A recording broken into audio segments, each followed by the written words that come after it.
Olá, somos convidados a discutir, conversar um pouco sobre Mateus, capítulo 2, versículo 5 e 6 e Miqueias, capítulo 5, versículo 1. Antes, é interessante a gente fazer uma reflexão, né? Em todo o tempo, a meta principal da igreja é tornar as pessoas mais desgraçadas possíveis.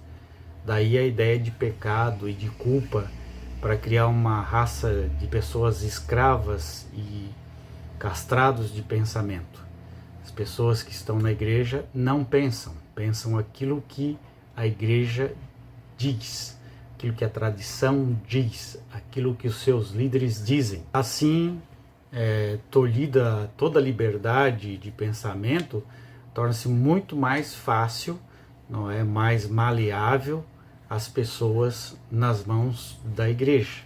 O temor dos castigos, né, eternos prometidos para os que insurgem contra os ensinamentos da igreja impede o homem crente de duvidar sequer do que a mesma lhe incute no espírito como verdade. Só o homem que consegue furar essa bolha, vencer essa barreira de temor da igreja, da ignorância, goza de uma liberdade plena que poderá torná-lo um homem feliz.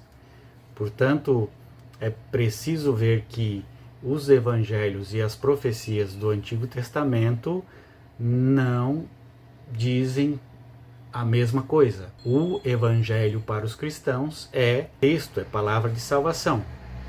Mas para fazer com que o evangelho ele tenha ligação com o Antigo Testamento, com o texto sagrado do Antigo Testamento, nós devemos lembrar que os dois têm que estar de acordo. Só que nós percebemos que não existe esse acordo entre o Antigo Testamento e o Novo Testamento.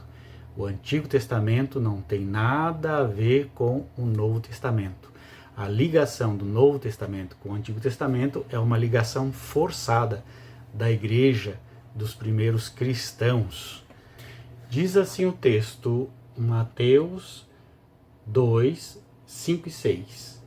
Em Belém da Judéia responderam eles, porque assim está escrito por intermédio do profeta: E tu, Belém, terra de Judá, não és de modo algum a menor entre as principais de Judá, porque de ti sairá o guia que há de assentar o meu povo Israel. Então, o autor do livro de Mateus, para dar veracidade ao seu texto no Novo Testamento, ele cita a profecia de Miqueias, no capítulo 5, versículo 1, que diz assim: E tu, Bet-Lechem de Efrate, és muito pequena para ser contada entre as milhares de Judá, mas de ti sairá para mim alguém que há de ser o condutor de Israel, cuja origem remontará ao passado distante. Então, na análise desta passagem do Evangelho de Mateus, percebemos a inclusão de uma passagem desse texto de Miqueias, que fora de contexto aplica-se muito bem àquilo que os cristãos querem dizer. Mas lida no seu contexto real é completamente diferente. Para resolver esse problema é necessário continuar lendo Miqueias 5, 2 a 5. E tu, Belém Efrata, pequena demais para figurar como grupo de milhares de Judá, de ti me sairá o que há de reinar em Israel e cujas origens são desde os tempos antigos, desde os dias da eternidade. Portanto, o Senhor entregará até ao tempo em que aqui está em dores tiver dado a luz, então o restante de seus irmãos voltará aos filhos de Israel. Ele se manterá firme e apacentará o povo na força do Senhor, na majestade do nome do Senhor, seu Deus, e eles habitarão seguros, porque agora será ele engrandecido até os confins da terra. É comum à igreja, aos cristãos, o uso isolado do versículo.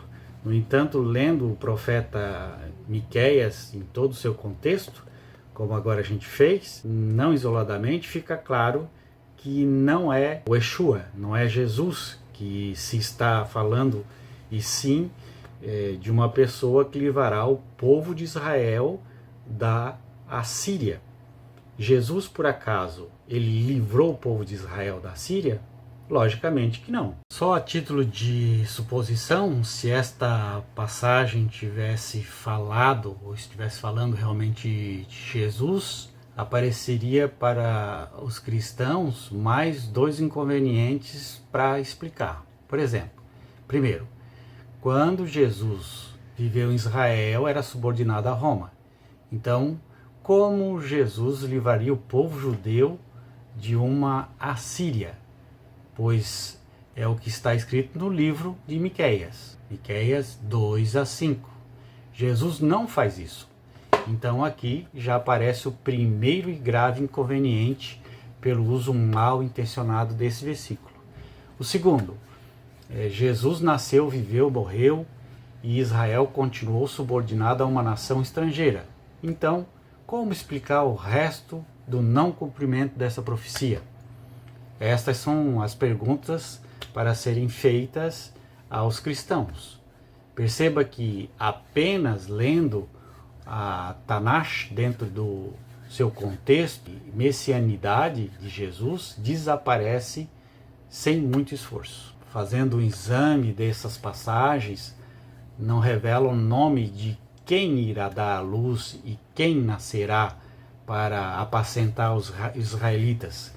Mas, diante dos fatos históricos, é mais possível que seja Ezequias, o filho do rei Acás, rei de Judá, que viveu em 721 e 693 da era antes de Cristo, já que a profecia anterior, de Isaías 7,14, se refere a ele, como podemos também confirmar pelo comentário realizado pelo autor da nota de rodapé da Bíblia, Bíblia de Jerusalém, da Igreja Católica.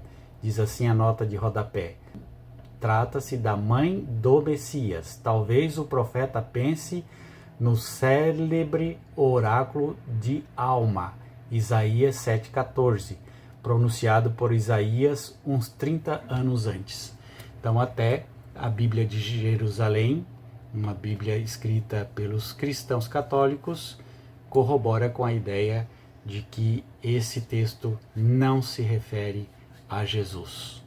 Vamos ler mais a Bíblia, vamos refletir mais, vamos aprofundar mais a palavra para entendermos melhor. Não basta você ir na igreja, ouvir o seu pastor, o seu padre falar as coisas lá do jeito que ele fala, com a voz diferente, cheia de emoção, mudando a tonalidade da voz e buscando o seu emocional para falar e tal, e você ouvir aquilo tudo e dizer amém sem questionar.